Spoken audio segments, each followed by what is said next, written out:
जय भीम के नल्ले, बहन के दल्ले, विदेशी फंडिंग पर पलने वाले पिल्ले। साले, कभी तुमने ये कहा कि हमारी माँ, बहन, बहू, बेटी आज भी कोठे पर विराजमान है, सबसे पहले आरक्षण उसको चाहिए क्योंकि वो मजबूरी में धंधा कर रही है?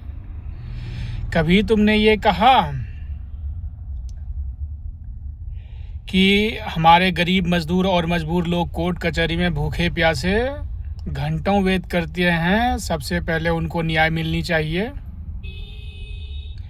कभी तुमने ऐसा कहा कि हमारे देश में मर्दों की संख्या कम हो गई थी, जो आपने औरतों और हिजड़ों से काम लेना शुरू कर दिया? अगर ऐसी बातें किया होता दल्लो, तब तो तुम आर्मी कहलाने योग्य थे, लेकिन तुम तो हो ही निठल्ले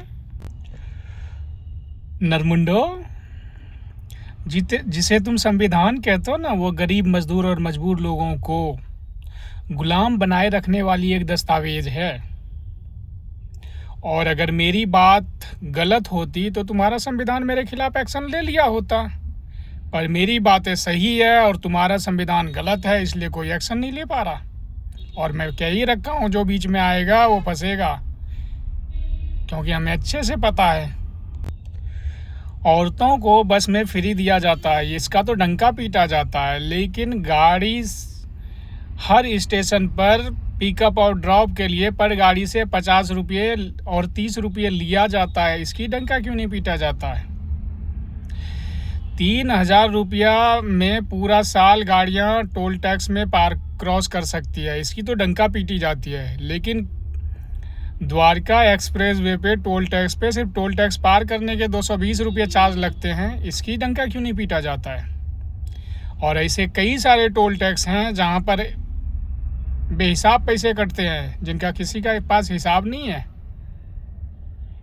डल्लो, कभी इस पे भी तो आवाज़ उठाओ, कभी तो गरीब, मजदूर और मजबूरों की आवाज़ बनो। खाली तोड़ने का काम करते हो, जोड़ने का काम करो सालो।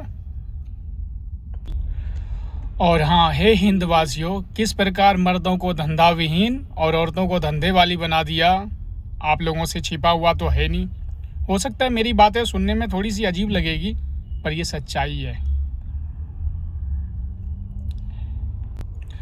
आप लोगों की मानसिकता इस तरीके से बदली गई है ताकि आप ऑटोमेटिक गुलामी की ओर जा सकते हैं, जा रहे हैं, जा सकते नहीं है, जा रहे हैं।